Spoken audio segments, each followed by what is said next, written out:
যুদ্ধটা শুরু হয়েছিল গাজায়, কিন্তু এর ছায়া এখন ইসরায়েলের ঘরে ঘরে। বিশ্ববাসীকে চমকে দিয়ে ফিলিস্তিনি প্রতিরোধ বাহিনী তাদের দুঃসাহসিক কৌশল দিয়ে ইসরায়েলের সুপ্রশিক্ষিত সেনাবাহিনীকে বিপর্যস্ত করে তুলছে। আধুনিক সমরাষ্ট্রে সজ্জিত এই সেনারা এখন গাজার ধ্বংসস্তূপের ভেতর থেকে উঠে আসা গেরিলা কৌশলের কাছে পরাস্ত। কিন্তু এই যুদ্ধের সবচেয়ে বড় টুইস্ট হলো, আসল যুদ্ধটা কেবল রণাঙ্গনে নয়, চলছে সেনাদের মনের ভেতরেও। গাজার সুড়ঙ্গ থেকে ইসরায়েলের মনস্তত্ত্ব। গাজার প্রতিরোধ যোদ্ধারা সুড়ঙ্গ ও চোরাগোপ্তা হামলায় এতটাই পারদর্শী যে ইসরায়েলি সেনারা দিশেহারা। তাদের এই দুঃসাহসিক প্রতিরোধের সামনে আধুনিক সমরাষ্ট্র যেন অকেজো। যুদ্ধের এই ভয়াবহতার ফল হলো প্রায় ৮০,০০০ ইসরায়েলি সেনা আহত হয়েছে, যা ইসরায়েলের সামরিক ইতিহাসে নজিরবিহীন। কিন্তু এর চেয়েও ভয়ঙ্কর হলো মানসিক ক্ষয়ক্ষতি। প্রায় ২৬,০০০ সেনা মানসিক সমস্যার শিকার, যার মধ্যে অনেকেই post traumatic stress disorder PTSD এ ভুগছেন। যুদ্ধ থেকে ফিরে আসার পরও তাদের চোখের সামনে ভেসে ওঠে বিস্ফোরণের ধোঁয়া, সহযোদ্ধার আর্তনাদ আর অজানা ফাঁদের আতঙ্ক। এই নীরব মহামারী ইসরায়েলকে ভেতর থেকে দুর্বল করে দিচ্ছে। একসময় যে সামরিক শক্তিকে অপ্রতিরোধ মনে করা হতো, সেই শক্তির ভিত্তি আজ নড়বড়ে। ফিলিস্তিনি যোদ্ধাদের প্রতিরোধ শুধু মাঠের লড়াই নয়, ইসরায়েলের সামরিক ব্যবস্থার মধ্যেও এক গভীর সংকট তৈরি করছে। পরিস্থিতি এতটাই খারাপ যে ইসরায়েলের প্রতিরক্ষা মন্ত্রণালয়কে তাদের বার্ষিক বাজেটের অর্ধেকের বেশি সেনাদের চিকিৎসা ও মানসিক সেবার জন্য ব্যয় করতে হচ্ছে। ইতিমধ্যেই $1.2 বিলিয়ন বিশাল অঙ্কের অর্থ বরাদ্দ করা হয়েছে। মানসিক ট্রমা থেকে সেনাদের মধ্যে আত্মহত্যার প্রবণতাও বেড়েছে। শুধুমাত্র 2025 সালেই অন্তত 16 জন সেনা আত্মহত্যা করেছে এবং যুদ্ধ শুরুর পর থেকে এই পর্যন্ত প্রায় 45 জন সেনা আত্মহত্যা করেছেন বলে জানা গেছে। এই ভয়াবহ পরিস্থিতিতে ইসরায়েলি সামরিক বাহিনীর বিরুদ্ধে তাদের সাবেক সেনারা মুখ খুলতে শুরু করেছে। তারা তেল আবিবে বিক্ষোভ করছে।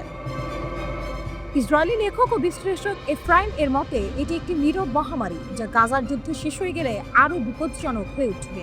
নেতানিয়াহুর উচ্চাকাঙ্ক্ষার বিপরীতে ফিলিস্তিনি প্রতিরোধে দৃঢ়তা দেখা যাচ্ছে। তবে আসল ট্র্যাজেডি হলো, এই যুদ্ধের সবচেয়ে বড় মূল্য চোকাতে হচ্ছে সাধারণ সৈনিকদের। তাদের মন এবং শরীরের ক্ষয়ক্ষতি একটি অদৃশ্য যুদ্ধের মতো ইসরায়েলকে ভেতর থেকে ভেঙে দিচ্ছে। পুরো গাজা দখলের স্বপ্নে বিভোর ইসরায়েলের প্রধানমন্ত্রী বেনিয়ামিন নেতানিয়াহু, কিন্তু তার সেই স্বপ্নের পথে বাধা হয়ে দাঁড়িয়েছে দেশটির সেনাপ্রধান ইয়াল জামির। তার ভাষায়, এমন যে কোনো কিছু ইসরায়েলি সেনাবাহিনীর জন্য একটি ফাঁদ। টাইমস অফ ইসরায়েল জানিয়েছে, সোশ্যাল মিডিয়ায় নেতানিয়াহুর ছেলে ইয়ার নেতানিয়াহুর একটি পোস্ট ঘিরেও দ্বন্দ্বে জড়িয়েছেন তারা দুজন। ইয়ার ওই পোস্টে লেখেন, জামির বিদ্রোহ ও সামরিক অভ্যুত্থান চেষ্টার পেছনে রয়েছেন। তার বিরুদ্ধে আনা ইয়ারের অভিযোগ নিয়ে আপত্তি তুললে সেনাপ্রধানকে এক হাত নেন নেতানিয়াহু।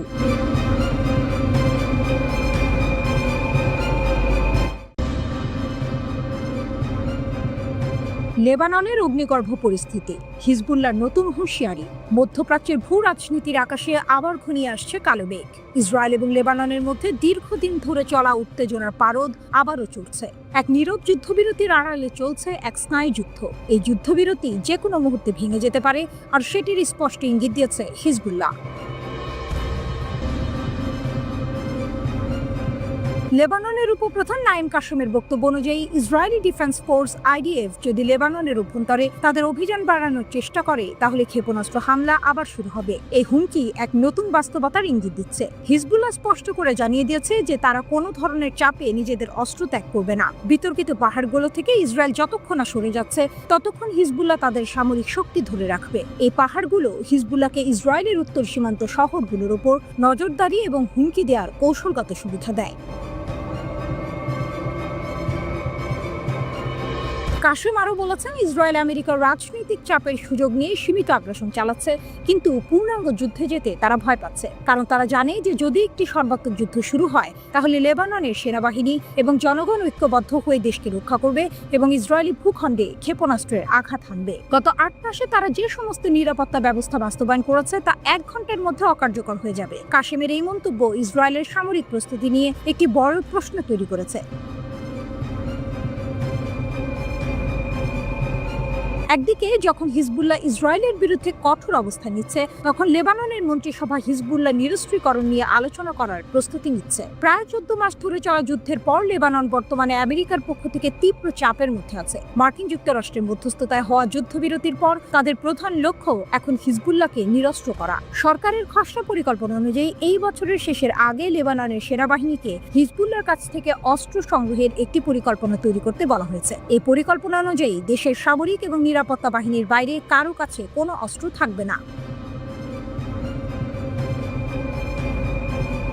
কিন্তু কাসেমের বক্তব্য এই পরিকল্পনা ঠিক বিপরীত। তিনি সরকারকে চাপ এবং হুমকির মুখে নিজেদের নাগরিকদের সুরক্ষা নিশ্চিত করার জন্য কাজ করার পরামর্শ দিয়েছেন, হিজবুল্লাহর মতো প্রতিরোধ শক্তিকে দুর্বল করার বদলে। এই বক্তব্য থেকে বোঝা যায় যে হিজবুল্লাহ কোনোভাবেই তাদের অস্ত্র ত্যাগ করতে রাজি নয়, এমনকি যদি লেবাননের সরকারও এমন কোনো সিদ্ধান্ত নেয়। এই পরিস্থিতিতে লেবাননের সরকার একটি বিশাল রাজনৈতিক সংকটের মুখে দাঁড়িয়ে আছে। একদিকে আমেরিকার চাপ এবং দেশের রাজনৈতিক মহল থেকে নিরস্ত্রীকরণের দাবি, অন্যদিকে হিজবুল্লাহর কঠোর অবস্থান। এই দুইয়ের মাঝে লেবাননের ভবিষ্যৎ কোন দিকে মোড় নেবে তা এখন দেখার বিষয়। হিজবুল্লাহর এই কঠোর হুঁশিয়ারি কি লেবাননের সরকারকে তাদের নিরস্ত্রীকরণ পরিকল্পনা থেকে সরে আসতে বাধ্য করবে?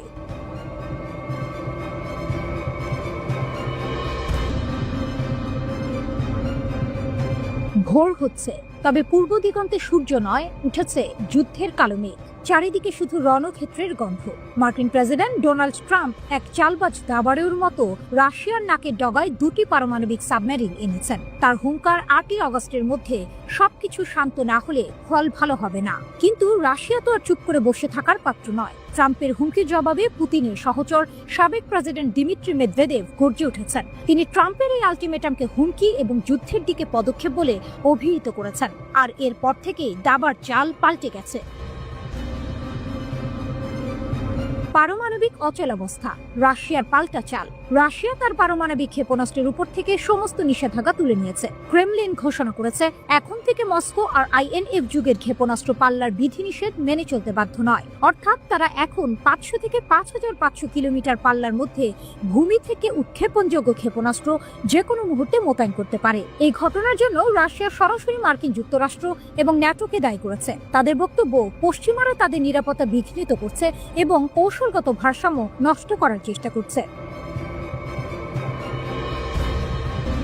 আইএনএফ চুক্তি ও তার পরিণতি। 1987 সালের আইএনএফ চুক্তি, যা স্বল্প ও মাঝারি পাল্লার ক্ষেপণাস্ত্রের ব্যবহার নিষিদ্ধ করেছিল, 2019 সালে মার্কিন যুক্তরাষ্ট্রই প্রথম তা ভেঙে দেয়। তখন তারা রাশিয়াকে চুক্তি লঙ্ঘনের জন্য অভিযুক্ত করেছিল। রাশিয়া তখন বলেছিল যে আমেরিকা নতুন করে কোনো ক্ষেপণাস্ত্র মোতায়েন না করলে তারাও করবে না। কিন্তু এখন সেই প্রতিশ্রুতি থেকে তারা সরে এসেছে। রাশিয়ার পররাষ্ট্র মন্ত্রণালয় স্পষ্টভাবে জানিয়েছে চুক্তিটি আর পালনের মতো অবস্থায় নেই। পররাষ্ট্রমন্ত্রী সের্গেই ল্যাভরভ এর আগেও সতর্ক করে দিয়েছিলেন যে মার্কিন যুক্তরাষ্ট্রের কোনো পদক্ষেপের প্রতিক্রিয়া হিসেবে মস্কো পাল্টা ব্যবস্থা নিতে পারে।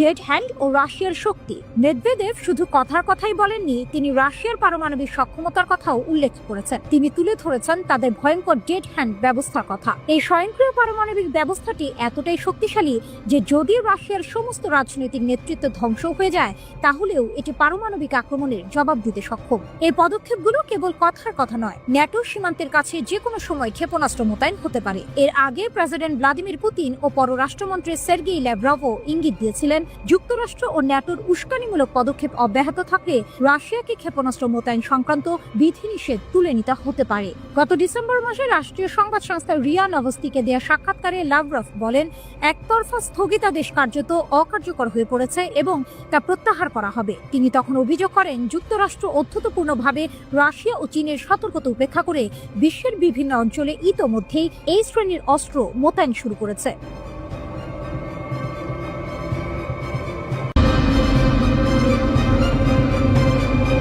পারমাণবিক খেলার নতুন অধ্যায়, ট্রাম্পের চাল, পুতিনের পাল্টা। স্নায়ুযুদ্ধের সময়ও এমন দৃশ্য দেখা যায়নি। কিউবান মিসাইল সংকটের বিভীষিকা ভুলতে পারেনি বিশ্ব, যখন পরমাণু যুদ্ধের কিনারায় পৌঁছে গিয়েছিল মানবজাতি। সেই রুদ্ধশ্বাস 13 দিনের পর থেকে কোনো মার্কিন প্রেসিডেন্ট প্রকাশ্যেই রাশিয়ার উপকূলে পরমাণু সাবমেরিন মোতায়েনের নির্দেশ দেননি। কিন্তু ডোনাল্ড ট্রাম্প, যার শাসনকাল বরাবরই অপ্রত্যাশিত ও নাটকীয়তায় ভরা, তিনি এবার সেই রেখাও অতিক্রম করলেন। তার এই পদক্ষেপ কি শুধুই লোক দেখানো অভিনয়, নাকি এক উচ্চ ঝুঁকিপূর্ণ পারমাণবিক খেলা? ডোনাল্ড ট্রাম্পের এই সিদ্ধান্তের সবচেয়ে বড় চমক হলো এর স্বাভাবিকীকরণ। সাধারণ সময়ে এমন ঘোষণা পুরো বিশ্বকে কাঁপিয়ে দিত। স্টক মার্কেট ধসে পড়ত, জরুরি বৈঠক বসত জাতিসংঘে, আর মানুষের মনে জমা হতো এক অজানা আতঙ্ক। কিন্তু ট্রাম্পের আমলে একের পর এক অপ্রচলিত ঘটনার সাক্ষী হতে হতে বিশ্ব যেন কিছুটা অভ্যস্ত হয়ে গেছে। তাই কিউবান সংকটের মতো ভয়াবহতা এবার দেখা যাচ্ছে না।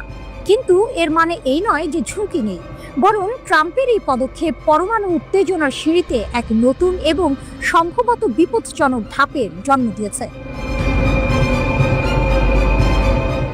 ট্রাম্পের এই চালকে অনেকেই বলছেন তিনি আসলে পুতিনের কৌশলই ব্যবহার করছেন। দীর্ঘদিন ধরে পুতিন পারমাণবিক অস্ত্রকে এক ধরনের দর কষাকষির হাতিয়ার হিসেবে ব্যবহার করে আসছেন। যখনই পশ্চিমা দেশগুলোর সঙ্গে উত্তেজনা বেড়েছে, তিনি কালিনিনগ্রাদে পরমাণু বহনে সক্ষম ইস্কান্দার ক্ষেপণাস্ত্র মোতায়েন করেছেন। 2023 সালে বেলারুশে পারমাণবিক অস্ত্র মোতায়েন করে তিনি স্নায়ুযুদ্ধের পর প্রথমবার রাশিয়ার বাইরে পারমাণবিক অস্ত্র স্থাপন করেন। এমনকি ইউক্রেন যুদ্ধেও তিনি বারবার কৌশলগত পারমাণবিক অস্ত্র ব্যবহারের ইঙ্গিত দিয়েছেন। এই প্রেক্ষাপটে ট্রাম্প যেন পুতিনেরই আয়নায় নিজেকে দেখালেন। পুতিনের হুমকিকে ট্রাম্প আসল হুমকি হিসেবে নিয়েছেন এবং তার পাল্টা জবাব হিসেবে পারমাণবিক সাবমেরিন মোতায়েনের মতো চরম পদক্ষেপ নিয়েছেন। মজার বিষয় হলো, ট্রাম্পের সমর্থকরা সবসময় বলে থাকেন তার কথাকে আক্ষরিক অর্থে নয়, বরং রূপক অর্থে বুঝতে হবে। অথচ এবার তিনি নিজেই প্রতিপক্ষের রূপক হুমকিকে আক্ষরিক অর্থে নিয়ে পাল্টা চাল দিলেন। এই নাটকের আরেক গুরুত্বপূর্ণ চরিত্র হলেন দিমিত্রি মেদভেদেভ। পুতিনের ঘনিষ্ঠ এই সাবেক প্রেসিডেন্ট সামাজিক যোগাযোগ মাধ্যমে প্রায়শই আক্রমণাত্মক মন্তব্য করেন। তিনি সাম্প্রতিক সময়ে সতর্ক করে বলেছেন, ট্রাম্পের হুমকি রাশিয়া ও যুক্তরাষ্ট্রের মধ্যে যুদ্ধ বাঁধিয়ে দিতে পারে। এর জবাবে ট্রাম্প তার নিজের প্ল্যাটফর্ম ট্রুথ সোশ্যালে লিখেছেন, শব্দের গুরুত্ব অনেক, আর সেগুলো অনেক সময় এমন পরিণতি ডেকে আনতে পারে যা কেউ চায় না। এই মন্তব্যের মধ্য দিয়ে ট্রাম্প একদিকে যেমন মেদভেদেভকে উপেক্ষা করছেন না, অন্যদিকে তেমনই তার পদক্ষেপকে কেবল মুখের কথা নয়, বাস্তব পদক্ষেপ হিসেবে তুলে ধরছেন। তবে এই উচ্চ ঝুঁকির খেলার পেছনে আরো গভীর উদ্দেশ্য থাকতে পারে। আগামী দিনগুলোতে ইউক্রেনে রাশিয়ার আগ্রাসন নিয়ে ট্রাম্পকে তার অবস্থান পরিষ্কার করতে হবে। কিয়েভে সাম্প্রতিক রুশ হামলায় 31 জন নিহতের ঘটনা এই চাপ আরো বাড়িয়েছে। পাশাপাশি চীন ও ভারতের মতো দেশগুলোর ওপর রাশিয়ার তেল গ্যাস কেনা নিয়ে দ্বিতীয় স্তরে নিষেধাজ্ঞা জারির পরিকল্পনাও ট্রাম্পের জন্য কূটনৈতিক চাপ তৈরি করেছে। এই পরিস্থিতিতে ট্রাম্পের এই সাবমেরিন মোতায়েন কৌশলগতভাবে বেশ কার্যকর হতে পারে। এর মাধ্যমে তিনি বিশ্বকে দেখাতে পারবেন যে তিনি রাশিয়ার হুমকিকে গুরুত্বের সঙ্গে নিয়েছেন এবং প্রয়োজনীয় পদক্ষেপ নিতে প্রস্তুত। এটি একটি উচ্চ ঝুঁকির কিন্তু তুলনামূলকভাবে কম অর্থনৈতিক খরচের কৌশল। বিশেষ করে যেসব মিত্র দেশকে তিনি অন্য ক্ষেত্রে পাশে পেতে চান, তাদের উপর শুল্ক আরোপের চেয়ে এই কৌশল কম ব্যয়বহুল। শেষ পর্যন্ত ট্রাম্পের এই পদক্ষেপ কি পারমাণবিক খেলাকে নতুন উত্তেজনায় নিয়ে গেল, নাকি এটি কেবলই একটি নাটকীয় পারফরম্যান্স?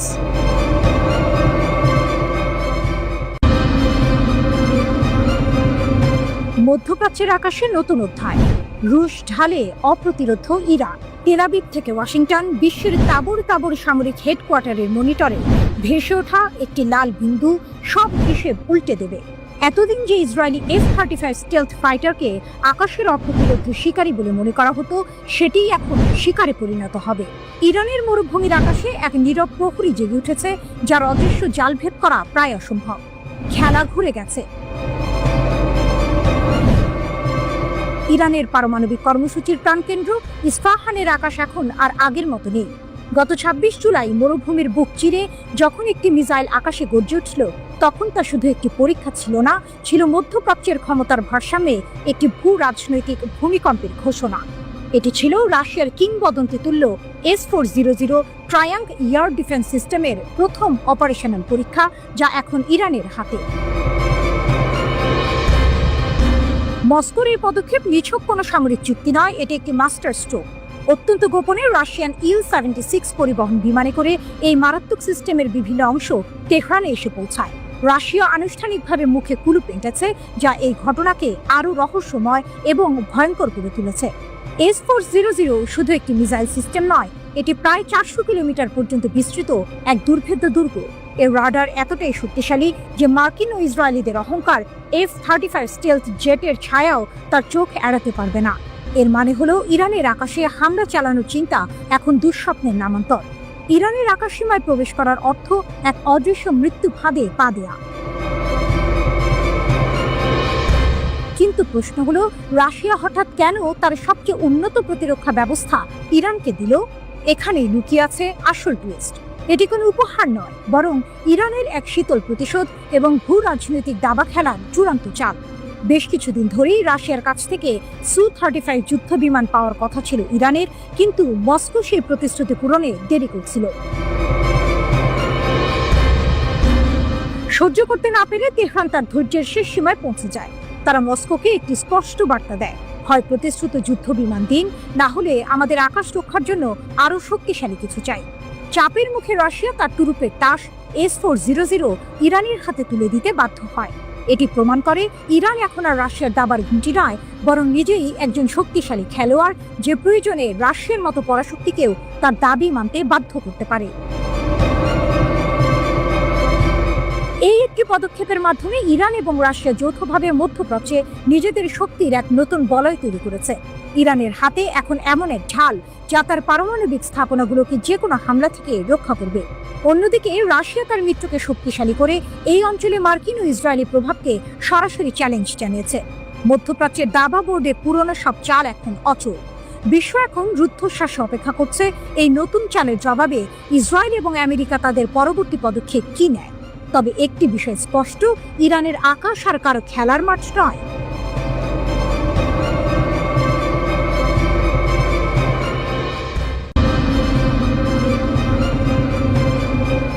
আমেরিকা ইরানের ওপর আবারও আক্রমণ শুরু করেছে। ট্রাম্পের ভাড়াটে সৈন্যরা আদালতে হামলা চালিয়ে ইরানিদের হত্যা করেছে। ইরানের হামলার প্রতিশোধ নেওয়ার প্রতিশ্রুতি দেওয়ার সাথে সাথে আমেরিকার বিরুদ্ধে এক বিস্ময়কর অভিযোগ আনা হয়েছে। ইরানের বিচার বিভাগীয় প্রধান জাহেদানে আদালত ভবনে একটি মারাত্মক হামলাকে সন্ত্রাসবাদ বলে নিন্দা করেছেন। গোলাম হোসেন মোহসেনি রক্তাক্ত হামলার জন্য জাইশ আল আদল গোষ্ঠীকে দায়ী করেছেন। তবে তিনি প্রক্সি উপাদান ব্যবহার করে এই হামলা চালানোর জন্য মার্কিন যুক্তরাষ্ট্রকে অভিযুক্ত করেছেন। তিনি আমেরিকাকে ইহুদিবাদী অপরাধ এবং বিশ্বব্যাপী সন্ত্রাসী কর্মকাণ্ডের প্রধান সমর্থক বলে অভিহিত করেছেন। এই ঘটনা আবারও ইরান এবং মার্কিন যুক্তরাষ্ট্রের পাশাপাশি ইসরায়েলের মধ্যে উত্তেজনা বাড়িয়ে তুলেছে। ইরান বারবার আমেরিকার বিরুদ্ধে আঞ্চলিক সহিংসতায় জড়িত থাকার অভিযোগ করেছে, যে অভিযোগটি ইসরায়েল অস্বীকার করেছে। আদালত ভবনের হামলায় আমেরিকার কথিত ভূমিকা সম্পর্কে ইরানের বিচার বিভাগীয় প্রধান বলেছেন, কোনো সন্দেহ নেই যে এই ধরনের অপরাধ এবং সন্ত্রাসী ঘটনার মূল কারণ এবং উৎপত্তি অহংকারী শক্তি, যেখানে অপরাধী মার্কিন যুক্তরাষ্ট্র অগ্রভাগে রয়েছে। তিনি আরও বলেন, আমেরিকা গাজায় ইহুদিবাদীদের অকথ্য অপরাধের প্রধান পৃষ্ঠপোষক এবং বিশ্বব্যাপী অসংখ্য অপরাধের মূল পরিকল্পনাকারী। 26 জুলাই ইরানের সিস্তান এবং বালুচিস্তান প্রদেশের রাজধানী জাহেদানে একটি সন্ত্রাসী হামলা ঘটে।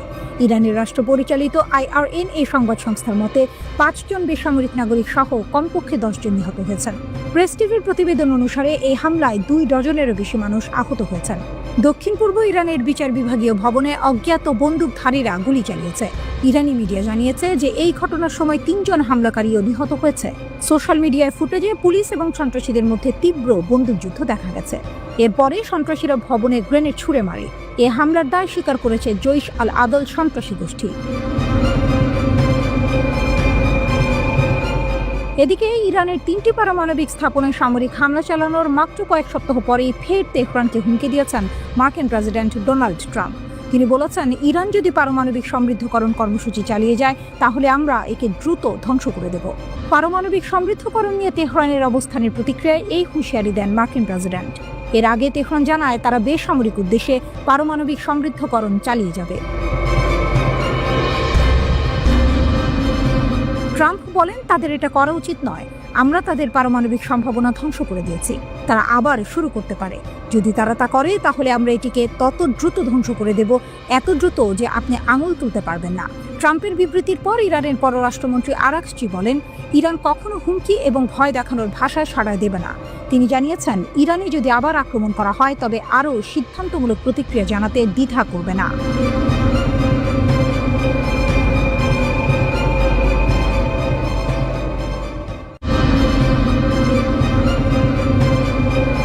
মার্কিন চোখ ফাঁকি দিয়ে ইরানে 5 বোয়িং 777। 15 জুলাই 2025। বিশ্বজুড়ে যখন সবাই নিজেদের দৈনন্দিন কাজকর্মে ব্যস্ত, তখনই নীরবে ঘটে গেল এক চাঞ্চল্যকর ঘটনা। এক অকল্পনীয় কৌশলে 5টি অত্যাধুনিক বোয়িং 777 বিমান মার্কিন যুক্তরাষ্ট্রের নাকের ডগা দিয়ে পৌঁছে গেল ইরানের মাটিতে। মিডল ইস্ট ফোরামের তথ্য অনুযায়ী এই অসম্ভবকে সম্ভব করেছে ইরানের মাহান ইয়ার। মার্কিন ভিত্তিক লন এভিয়েশন থেকে তারা কিনেছে 5টি বোয়িং 777-212 জেট বিমান। মজার বিষয় হলো, এই বিমানগুলো 2020 সাল পর্যন্ত সিঙ্গাপুর এয়ারলাইন্স ব্যবহার করত। 2019 সালের নিষেধাজ্ঞার পর এটাই ছিল ইরানি মার্কিন বিমানের সবচেয়ে বড় অবৈধ স্থানান্তর। এই পুরো অভিযানে নেপথ্যে কাজ করেছে অস্ট্রেলিয়া, চীন, ইন্দোনেশিয়া এবং কম্বোডিয়ার মতো দেশগুলোতে ছড়িয়ে থাকা অসংখ্য ফ্রন্ট কোম্পানি। বিমানগুলো প্রথমে অস্ট্রেলিয়া থেকে চীনে, তারপর ইন্দোনেশিয়া ও কম্বোডিয়া হয়ে শেষ পর্যন্ত ইরানের মাটিতে পা রাখে। 15 জুলাই 2025 তারিখে এই চূড়ান্ত আগমন ঘটে, যেখানে একাধিক স্তরে কৌশলের আশ্রয় নেওয়া হয়েছিল।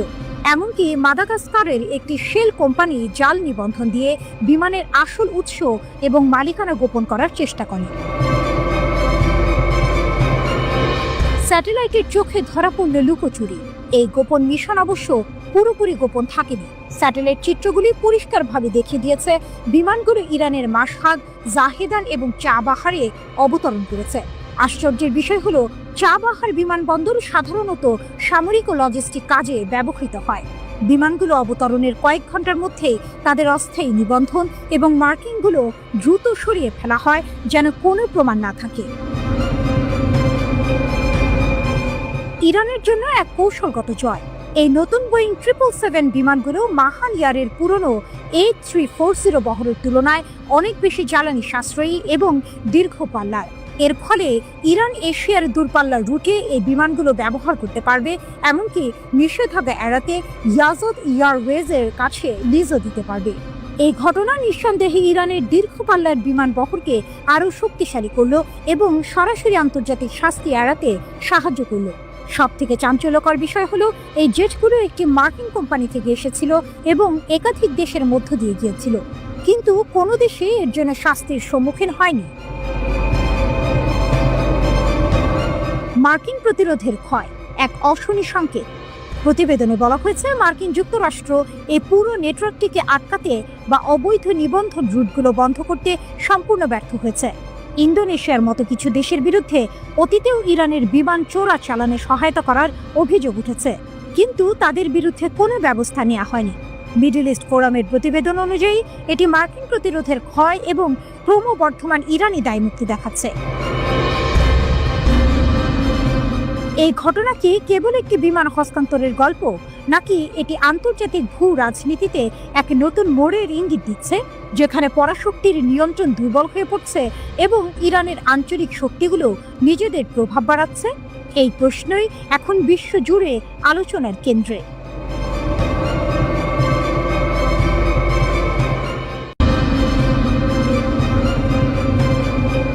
পশ্চিমা নিষেধাজ্ঞার খড়গ ঝুলছে ইরানের উপর। সময়সীমা ঘনিয়ে আসছে অগাস্টে, কিন্তু পশ্চিমারা যখন তেহরানকে কোণঠাসা করার চেষ্টা করছে, ইরান তখন তার সামরিক সক্ষমতার এক নতুন দৃষ্টান্ত স্থাপন করেছে, যা ইসরায়েলের অত্যাধুনিক প্রতিরক্ষা ব্যবস্থাকেও চ্যালেঞ্জের মুখে ফেলে দিয়েছে। অপ্রত্যাশিত সামরিক চাল, ইসরায়েলের আকাশ প্রতিরক্ষা ভেদ। ইসরায়েলের আকাশ প্রতিরক্ষা ব্যবস্থা বিশ্বজুড়ে বেশ সুপরিচিত।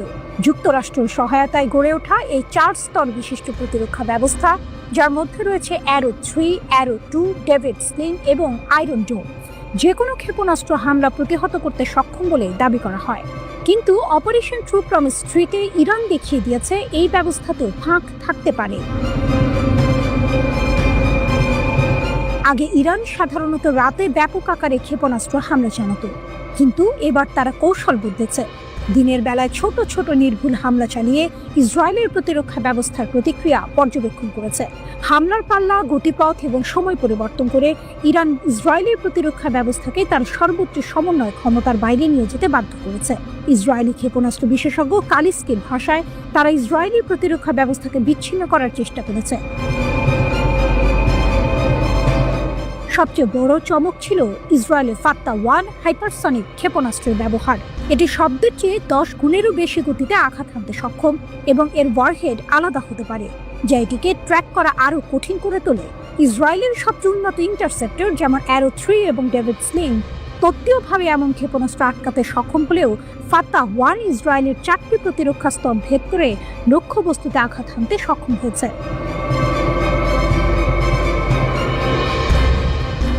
ব্যয়বহুল প্রতিরক্ষা বনাম ইরানের উদ্ভাবন।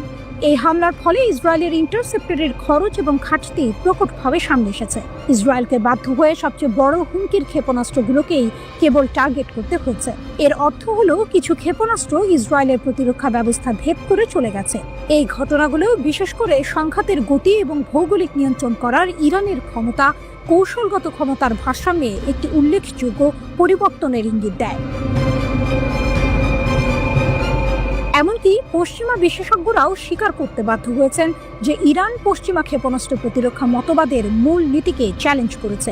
র্যান্ড কর্পোরেশনের রাফায়েল কোহেন স্বীকার করেছেন যে কোনো ক্ষেপণাস্ত্র ব্যবস্থা, এমনকি ইসরায়েলের মতো অত্যাধুনিক ব্যবস্থাও শেষ পর্যন্ত দুর্বলতা প্রকাশ করবে। তার মতে একটি প্রতিরক্ষা ব্যবস্থার মূল বিষয় হলো নিখুঁত একক স্তর তৈরি করা নয়, বরং এর সম্মিলিত প্রভাব।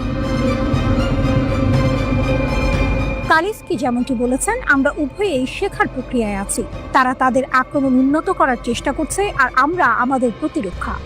এই উক্তিটি ইসরায়েলি দর্শকদের আশ্বস্ত করার উদ্দেশ্যে বলা হলেও এটি তেহরানের দীর্ঘদিনের দাবিকেই সমর্থন করে। প্রতিরোধ, উদ্ভাবন এবং কৌশলগত গভীরতা ভারী সশস্ত্র প্রতিপক্ষের বিরুদ্ধেও ক্ষমতার ভারসাম্যকে বদলে দিতে পারে। ইরানকে তাহলে পশ্চিমাদের নিষেধাজ্ঞার চাপ উপেক্ষা করে নিজস্ব পথেই হাঁটবে, নাকি শেষ মুহূর্তে কোনো চুক্তি হবে? অগাস্টের সময়সীমা ঘনিয়ে আসার সাথে সাথে এই প্রশ্নগুলোর উত্তর আরও স্পষ্ট হবে।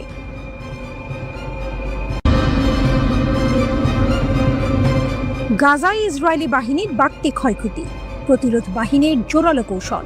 গাজা উপত্যকায় ইসরায়েলি দখলদার বাহিনীর বিরুদ্ধে ফিলিস্তিনি প্রতিরোধ বাহিনীর হামলা ক্রমশ তীব্র হচ্ছে। সাম্প্রতিক সময়ে বেশ কয়েকটি ঘটনায় ইসরায়েলি বাহিনীর ব্যাপক ক্ষয়ক্ষতির খবর পাওয়া গেছে, যা যুদ্ধের গতি প্রকৃতি বদলে দিচ্ছে। ইসরায়েলি সামরিক বাহিনী নিজেদের এক সেনার গুরুতর আহত হওয়ার কথা স্বীকার করেছে। এই সেনা কফির ব্রিগেডের স্যামসন ব্যাটালিয়নের সদস্য ছিলেন এবং তিনি দক্ষিণ গাজা উপত্যকায় যুদ্ধ চলাকালীন আহত হন। ইসরায়েলি গণমাধ্যমগুলো পূর্ব খান ইউনিসে দখলদার বাহিনীর ওপর একটি গুরুতর নিরাপত্তা ঘটনা ঘটার কথা জানালেও সামরিক সেন্সরশিপের কারণে বিস্তারিত তথ্য প্রকাশ করতে পারেনি। অন্য একটি সংবাদ মাধ্যম জানায় যে বেশ কয়েকজন আহত সেনাকে গাজা থেকে হেলিকপ্টারে করে তেল আবিবের ইচিলভ হাসপাতালে সরিয়ে নেওয়া হয়েছে। এরপর ইসরায়েলি গণমাধ্যম খবর দেয় যে গাজার পূর্বে একটি ট্যাঙ্ককে বিস্ফোরক ডিভাইস দিয়ে লক্ষ্যবস্তু করার ফলে একজন ইসরায়েলি সেনা নিহত এবং আরও 2 জন গুরুতর আহত হয়েছেন। এই ঘটনাগুলো গাজায় ইসরায়েলি বাহিনীর জন্য ক্রমবর্ধমান ঝুঁকির ইঙ্গিত দেয়। প্রতিরোধ বাহিনীর উদ্ভাবনী কৌশল। হামাস বারবার জোর দিয়ে বলছে যে তাদের যোদ্ধারা বর্তমানে একটি ক্ষয়ক্ষতির যুদ্ধে জড়িত। এই যুদ্ধ প্রতিদিন নতুন নতুন উদ্ভাবনী কৌশল দিয়ে শত্রুকে হতবাক করছে এবং তাদের পরিকল্পনা ও হিসাবকে তালগোল পাকিয়ে দিচ্ছে। হামাস আরও দাবি করেছে যে ইসরায়েলি সামরিক বাহিনীর অপ্রতিরোধ ফায়ার পাওয়ার এবং আকাশপথে শ্রেষ্ঠত্ব থাকা সত্ত্বেও যুদ্ধ যত দীর্ঘ হচ্ছে, ইসরায়েলি সেনাবাহিনী গাজার পরিবর্তনশীল বাণীতে তত গভীরে ডুবে যাচ্ছে, যা তাদের বাহিনীকে আরও প্রতিরোধ হামলার মুখে ফেলছে। হামাস নেতানিয়াহুর কর্মকাণ্ডকে বেপরোয়া বলে আখ্যায়িত করেছে। তাদের মতে নেতানিয়াহু তার সেনাবাহিনী এবং সমগ্র জায়নবাদী সত্তাকে একটি নিষ্ফল যুদ্ধে টেনে নিয়ে যাচ্ছেন, যার কোনো ভবিষ্যৎ নেই। হামাস সতর্ক করে বলেছে যে এই আগ্রাসন চলতে থাকলে শুধুমাত্র আটক বন্দী এবং সেনাদের জীবনে বিপন্ন হবে না, বরং এটি সামগ্রিকভাবে ইসরায়েলের জন্য একটি ভয়াবহ কৌশলগত বিপর্যয় ডেকে আনবে। প্রতিরোধ বাহিনীর এই দৃঢ় অবস্থান ইসরায়েলের ওপর মানসিক চাপ বাড়াচ্ছে এবং তাদের যুদ্ধ পরিচালনার সক্ষমতা নিয়ে প্রশ্ন তুলছে। আলোচনায় প্রতিরোধ বাহিনীর অটল প্রভাব। আল মায়াদিনের প্রতিরোধ বিষয়ক বিশ্লেষক হানি আল দালি মনে করেন, ফিলিস্তিনি প্রতিরোধ বাহিনীর অটল সংকল্প এবং ইসরায়েলি কাঠামো প্রত্যাখ্যান করার মনোভাবই বর্তমান আলোচনা প্রক্রিয়াকে গভীরভাবে প্রভাবিত করেছে। আল দালি জোর দিয়ে বলেছেন যে ফিলিস্তিনি প্রতিরোধ বাহিনীর দৃঢ়তা এবং যুদ্ধক্ষেত্রে তাদের অবিচলতা ইসরায়েলকে তাদের পূর্ববর্তী প্রত্যাহার পরিকল্পনা পুনর্বিবেচনা করতে বাধ্য করেছে। ইসরায়েল প্রাথমিকভাবে আলোচনায় গাজা উপত্যকার কিছু অংশে সামরিক উপস্থিতি বজায় রাখার চেষ্টা করেছিল, কিন্তু প্রতিরোধ বাহিনীর দৃঢ়তার কারণে তাদের পরিকল্পনায় পরিবর্তন আনতে হচ্ছে। তিনি আরও উল্লেখ করেছেন যে মাটিতে চালানো উচ্চ প্রভাবের অভিযানগুলো, যেমন একটি ইসরায়েলি ট্যাঙ্কের ভেতরে বিস্ফোরক ডিভাইস স্থাপন করা, এক প্রতিরোধ যোদ্ধার বহুল প্রচারিত ছবি ইসরায়েলি সামরিক প্রতিষ্ঠানে উল্লেখযোগ্য চাপ সৃষ্টি করেছে। এই অভিযানগুলো ইসরায়েলের রাজনৈতিক নেতৃত্ব এবং জনগণের কাছে একটি সুস্পষ্ট বার্তা পৌঁছে দিচ্ছে যে চলমান নিরলস ক্ষয়ক্ষতি এবং সৈন্যদের মনোবল কমে যাওয়ার কারণে সেনাবাহিনী গাজায় তাদের লক্ষ্য অর্জন করতে পারবে না। আল দালি আরও বলেছেন যে ফিলিস্তিনি প্রতিরোধ বাহিনীর শক্তিশালী সামরিক পারফরম্যান্স সরাসরি আলোচনা প্রক্রিয়াকে প্রভাবিত করেছে এবং মধ্যস্থতাকারীদের চাপে দখলদার বাহিনীকে তাদের প্রত্যাহার পরিকল্পনা সংশোধন নিয়ে আলোচনা করতে বাধ্য করছে। আল দালি আরও বলেছেন যে ফিলিস্তিনি প্রতিরোধ বাহিনীর শক্তিশালী সামরিক পারফরম্যান্স সরাসরি আলোচনা প্রক্রিয়াকে প্রভাবিত করেছে এবং মধ্যস্থতাকারীদের চাপে দখলদার বাহিনীকে তাদের প্রত্যাহার পরিকল্পনা সংশোধন নিয়ে আলোচনা করতে বাধ্য করছে। এই পরিস্থিতি প্রমাণ করে যে প্রতিরোধ বাহিনীর সামরিক সক্ষমতা গাজার ভবিষ্যৎ নির্ধারণে একটি গুরুত্বপূর্ণ ভূমিকা পালন করছে।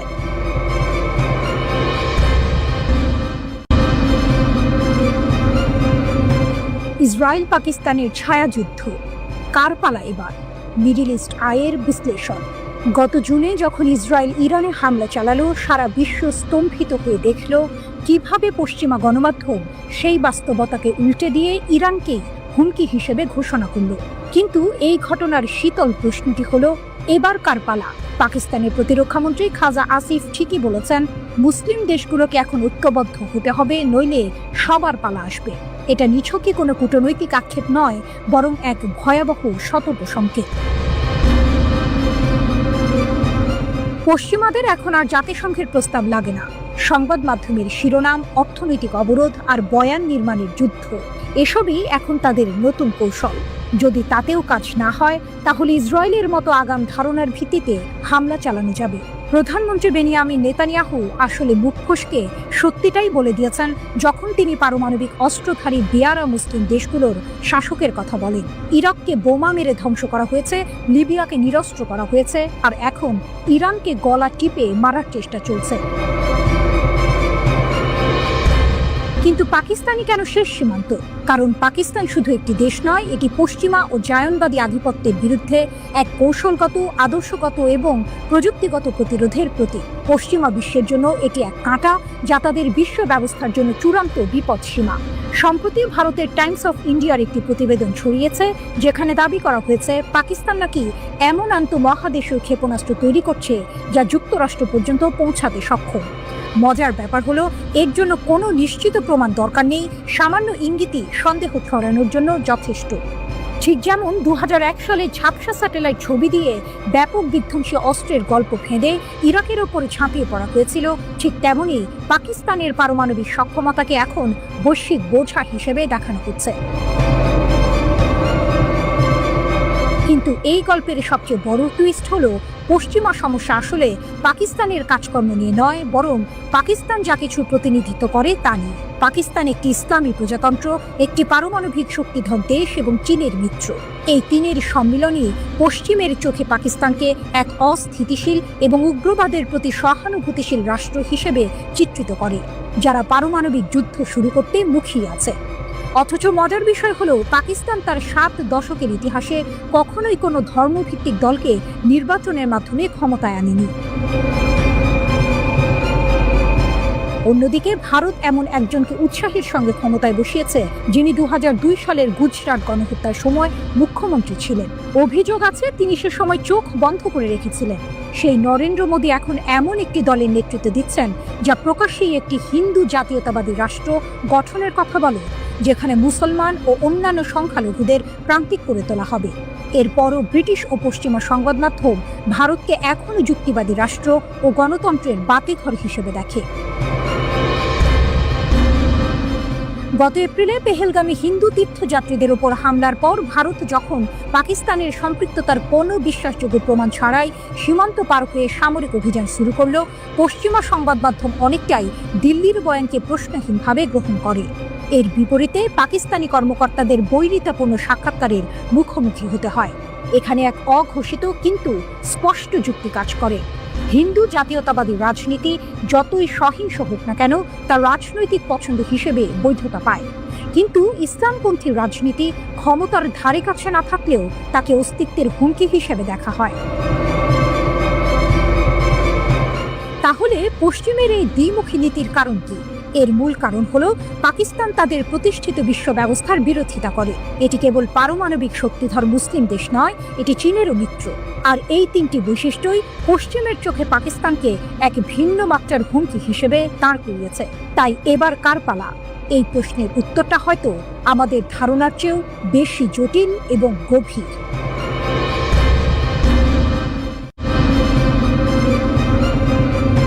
ইয়েমেনের সশস্ত্র বাহিনীর হামলার জেরে ইসরায়েলের ইলাত বন্দর বন্ধ, ইসরায়েলি অর্থনীতির ওপর তীব্র প্রভাব। লোহিত সাগরে ইয়েমেনি সশস্ত্র বাহিনীর হামলার কারণে ইসরায়েলের গুরুত্বপূর্ণ ইলাত বন্দর ঋণ পরিশোধে ব্যর্থ আনুষ্ঠানিকভাবে বন্ধ ঘোষণা করা হয়েছে। ইসরায়েলি গণমাধ্যমের খবরে বলা হয়েছে, এই ঘটনাকে বন্দরের সূত্রগুলো ইয়েমেনি সশস্ত্র বাহিনীর জয় এবং ইসরায়েলি অর্থনীতির ক্ষতির প্রতীক হিসেবে আখ্যা দিয়েছে। ইসরায়েলি ব্যবসা ও অর্থনীতি বিষয়ক সংবাদপত্র দ্য ক্যালকালিস্ট জানিয়েছে, কর পরিশোধ না করায় ইলাত পৌরসভা বন্দরের ব্যাংক অ্যাকাউন্ট জব্দ করেছে। এর পরিমাণ প্রায় 1 কোটি শেকেল, যা প্রায় $3 বিলিয়ন সমান। মূলত ইসরায়েল সম্পর্কিত জাহাজে ইয়েমেনি বাহিনীর লাগাতার হামলার কারণে বন্দরের রাজস্বে ব্যাপক ধস নেমেছে।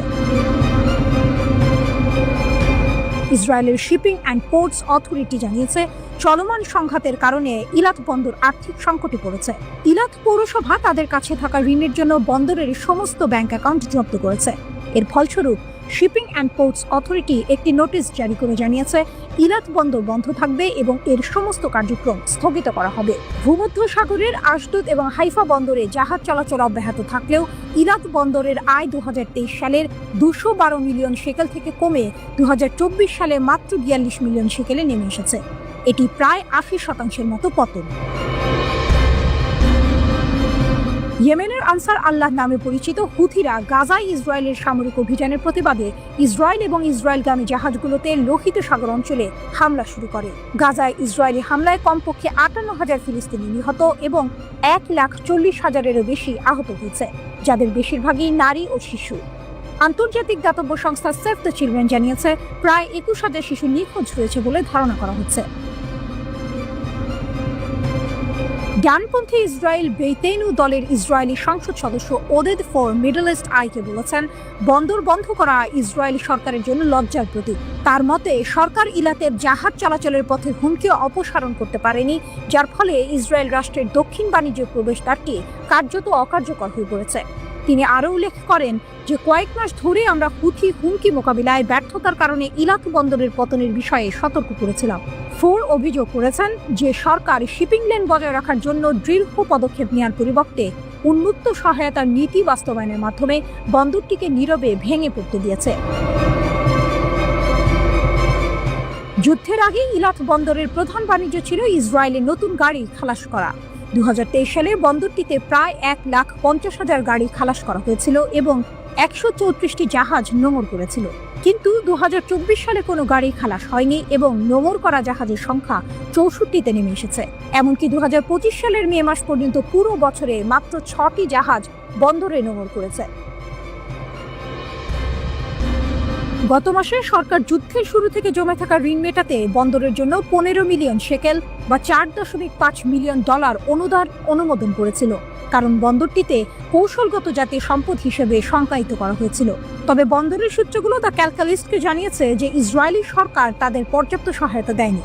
বন্দর কর্মকর্তাদের মতে, ইসরায়েল আশা করেছিল একটি বেসরকারি কোম্পানি 1 বছর 8 মাস নিজের শক্তিতে টিকে থাকবে।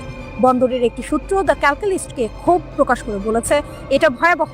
ইলাত এবং ইসরায়েলের অর্থনীতির বিরুদ্ধে যুদ্ধে এটি হুথিদের জয়। আর্থিক ক্ষতির ফলে বন্দর কর্তৃপক্ষ বেশ কয়েকজন শ্রমিককে ছাঁটাই করতে বাধ্য হয়েছে।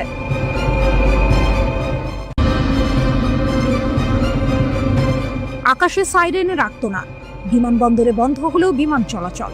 ইসরায়েলের বুকে নেমে এলো এক অপ্রত্যাশিত আতঙ্ক। রাজধানী তেল আবিব লক্ষ্য করে ক্ষেপণাস্ত্র হামলা চালিয়েছে ইয়েমেনের সশস্ত্র বাহিনী। এই হামলায় গোটা ইসরায়েল জুড়ে ছড়িয়ে পড়েছে উদ্বেগ। ক্ষেপণাস্ত্রের আঘাত, বন্ধ বিমানবন্দর। মধ্যরাতে আকস্মিক এক হামলায় কেঁপে উঠল ইসরায়েলের আকাশ। ইয়েমেনের সশস্ত্র বাহিনী তেল আবিবের বেন গুরিয়ন আন্তর্জাতিক বিমানবন্দর লক্ষ্য করে ক্ষেপণাস্ত্র নিক্ষেপ করে। এই হামলার পরপরই ইসরায়েলের বহু শহরে একযোগে বেজে ওঠে সতর্কতামূলক সাইরেন। আনাদুল এজেন্সির খবর অনুযায়ী দ্রুততার সঙ্গে বেন গুরিয়ন বিমানবন্দরের সব ধরনের বিমান চলাচল সাময়িকভাবে বন্ধ করে দেওয়া হয়। ইসরায়েলি সংবাদ মাধ্যম চ্যানেল 12 জানিয়েছে, ইয়েমেন থেকে আসা একটি ক্ষেপণাস্ত্রের কারণেই এই কঠোর নিরাপত্তামূলক পদক্ষেপ নেওয়া হয়। ইসরায়েলি সেনাবাহিনী এক বিবৃতিতে নিশ্চিত করেছে, ইসরায়েলের বিভিন্ন অঞ্চলে সতর্কতামূলক সাইরেন বাজানোর পর ইয়েমেন থেকে উৎক্ষেপণ করা একটি ক্ষেপণাস্ত্র বিমান বাহিনী সফলভাবে প্রতিহত করেছে। অর্থাৎ ক্ষেপণাস্ত্রটি ইসরায়েলে আঘাত হানতে পারেনি, মাঝপথেই এটিকে থামিয়ে দেওয়া হয়েছে। তবে এই হামলার দায় স্বীকার করে নিয়েছে ইয়েমেনের সশস্ত্র বাহিনী।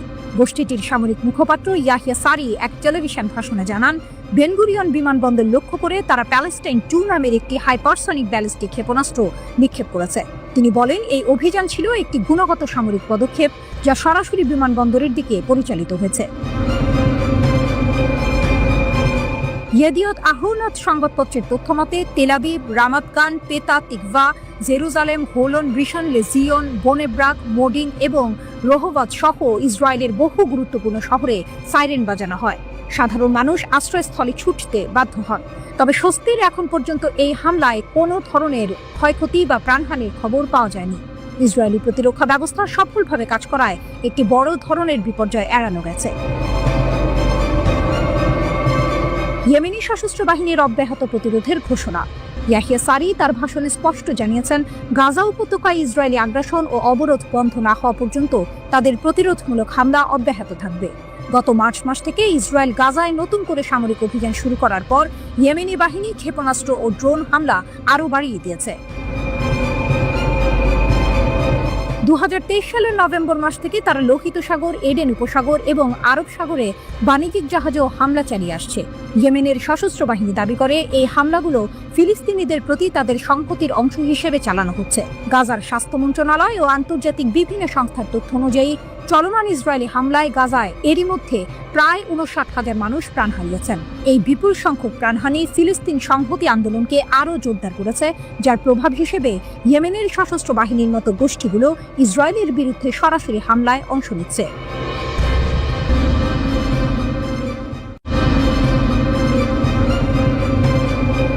যুদ্ধ যখন চাপা পড়ে যায় আলোচনার টেবিলে, তখন কি সব শেষ হয়ে যায়, নাকি পর্দার আড়ালে চলে আরো বড় কোনো খেলা? মধ্যপ্রাচ্যে এখন ঠিক এমনই এক পরিস্থিতি। ইসরায়েলের একের পর এক সামরিক আঘাতে ইরান কি দুর্বল হয়ে গেছে? তেহরান কি হাল ছড়িয়ে দিয়েছে, নাকি আরো বড় কোনো চাল চেলে নিজেদের হারানো প্রভাব ফিরিয়ে আনার চেষ্টা করছে? সিএনএন-এর বিশ্লেষণ। নিঃশব্দে এক নতুন খেলা।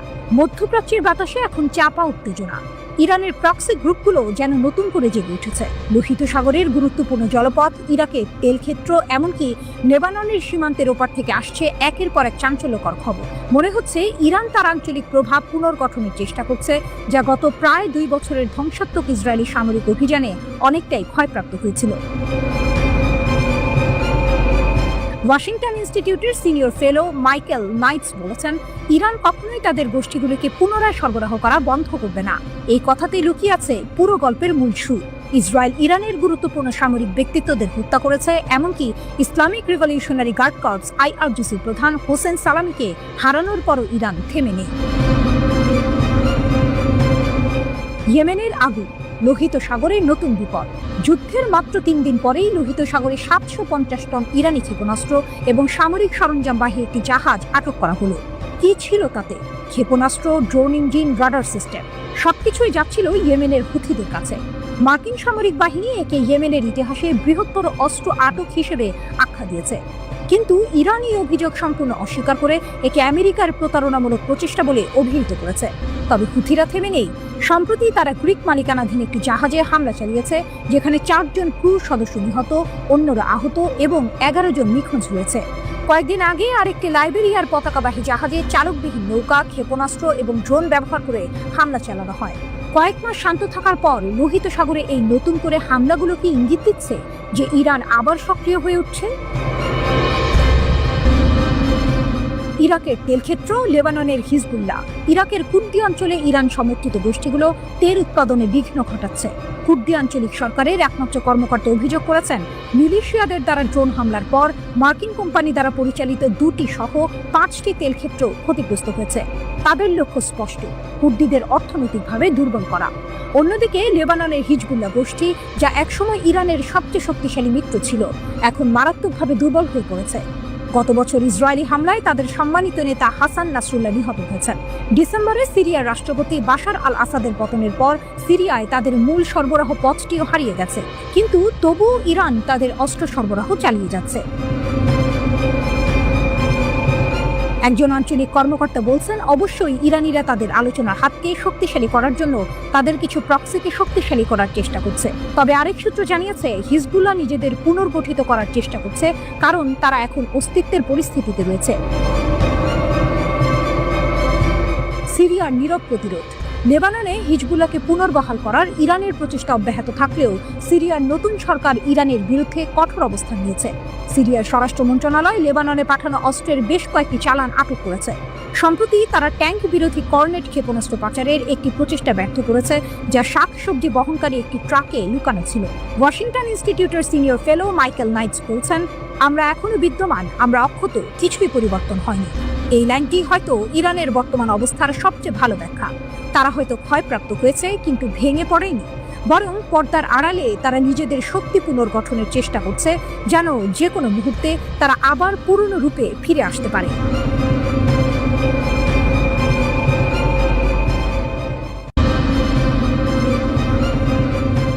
গাজার প্রতিরোধ যোদ্ধাদের পাল্টা আঘাত। গাজায় ইসরায়েলি আগ্রাসন যত বাড়ছে, ফিলিস্তিনি প্রতিরোধ যোদ্ধারাও ততটাই মরিয়া হয়ে পাল্টা আঘাত হানছে।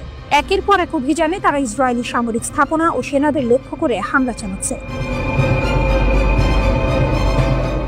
সুজাইয়ায় আল কাসামের অতর্কিত হামলা। গত 11 জুলাই 2025 তারিখে গাজা শহরের সুজাইয়া পাড়ার পূর্বে বাগদাদ স্ট্রিটে এক চাঞ্চল্যকর ঘটনা ঘটে। হামাসের সামরিক শাখা আল কাসাম ব্রিগেড জানিয়েছে, তাদের প্রতিরোধ যোদ্ধারা আল নাসিরা স্কুলের কাছে একটি মেরকাভা ট্যাঙ্কের ওপর থাকা একজন ইসরায়েলি সেনাকে গুলি করে হত্যা করেছে। এই অতর্কিত হামলা ইসরায়েলি বাহিনীকে হতবাক করে দিয়েছে। মাত্র 4 দিন আগে, অর্থাৎ গত 7 জুলাই 2025 তারিখে সুজাইয়ার আল রিদওয়ান মসজিদের কাছে আরেকটি বড় হামলা চালানো হয়। আল কাসাম ব্রিগেড আল কুদস ব্রিগেডের সাথে সমন্বয় করে 2টি সওয়াজ এবং থাকেব বিস্ফোরক ডিভাইস ব্যবহার করে 3টি ইসরায়েলি মেরকাভা ট্যাঙ্কে লক্ষ্যবস্তু করে। একটি ট্যান্ডাম চার্জও হামলায় ব্যবহৃত হয়, যা ইসরায়েলি সামরিক যানের ব্যাপক ক্ষতি করে বলে জানা গেছে। খান ইউনিস ও গাজা ইনভেলাপ অঞ্চলে প্রতিরোধ। এদিকে আল কুদস ব্রিগেড খান ইউনিসের উত্তরে আল সাতার আল ঘারভি এলাকার আল মুহান্দিস হলে অবস্থিত একটি ইসরায়েলি কমান্ড ও কন্ট্রোল সেন্টারে মর্টার শেল নিক্ষেপ করে। এই হামলা ইসরায়েলি বাহিনীর যোগাযোগ ব্যবস্থায় বড় ধরনের আঘাত এনেছে বলে ধারণা করা হচ্ছে। শুধু তাই নয়, আল কুদস ব্রিগেড গাজার আশেপাশে সদেরাত, মেফাসিব ও নির আম বসতিতে রকেট হামলার ফুটেজ প্রকাশ করেছে। তাদের রকেট বাহিনী এই বসতিগুলো লক্ষ্য করে ধারাবাহিক হামলা চালায়। ইসরায়েলি দখলদার বাহিনীর একজন মুখপাত্র এই রকেট হামলার কথা নিশ্চিত করেছেন এবং সাইরেন সক্রিয় করার কথাও জানান। একটি পৃথক বিবৃতিতে আল কুদস ব্রিগেড আরও নিশ্চিত করেছে, 19 জুলাই বিকেলে খান ইউনিসের দক্ষিণ পূর্বে মাআন এলাকায় বার্ক শক চার্জ ব্যবহার করে একটি ইসরায়েলি সামরিক যান ধ্বংস করেছে। জাবালিয়া এবং খান ইউনিসে যৌথ অভিযান। আল আকসা শহীদ ব্রিগেডও তাদের যোদ্ধাদের উত্তর গাজা উপত্যকার পূর্ব জাবালিয়া শহরে অগ্রসরমান ইসরায়েলি সৈন্য এবং সামরিক যানবাহনের সমাবেশে গোলা বর্ষণের ফুটেজ প্রকাশ করেছে। অন্যান্য প্রতিরোধ গোষ্ঠীর সাথে যৌথ অভিযানের অংশ হিসেবে স্ট্যান্ডার্ড 60 মিনি মর্টার রাউন্ড ব্যবহার করে এই গোলাবর্ষণ করা হয়েছিল। আল নাসির সালাহ আল দিন ব্রিগেডও নিশ্চিত করেছে যে তাদের বাহিনী 20 জুলাই সকালে খান ইউনিসের উত্তরে 5 নম্বর স্ট্রিটের আশেপাশে অবস্থানরত ইসরায়েলি সেনা এবং যানবাহনগুলিকে মর্টার শেল দিয়ে লক্ষ্য করে হামলা চালিয়েছে। গাজা উপত্যকার বিভিন্ন স্থানে সংঘর্ষ অব্যাহত থাকার সময় এই অভিযানগুলি করা হয়েছে। ইসরায়েলি বাহিনীর অব্যাহত বিমান বোমা বর্ষণ এবং তীব্র স্থল আক্রমণ প্রচেষ্টা সত্ত্বেও ফিলিস্তিনের প্রতিরোধ গোষ্ঠীগুলো ইসরায়েলি বাহিনীর বিরুদ্ধে একের পর এক সফল হামলার ঘোষণা দিয়ে চলেছে। প্রতিরোধের এই আগুন কি শেষ পর্যন্ত ইসরায়েলি দখলদারিত্বের ভিত নুড়িয়ে দেবে? সময়ই বলে দেবে।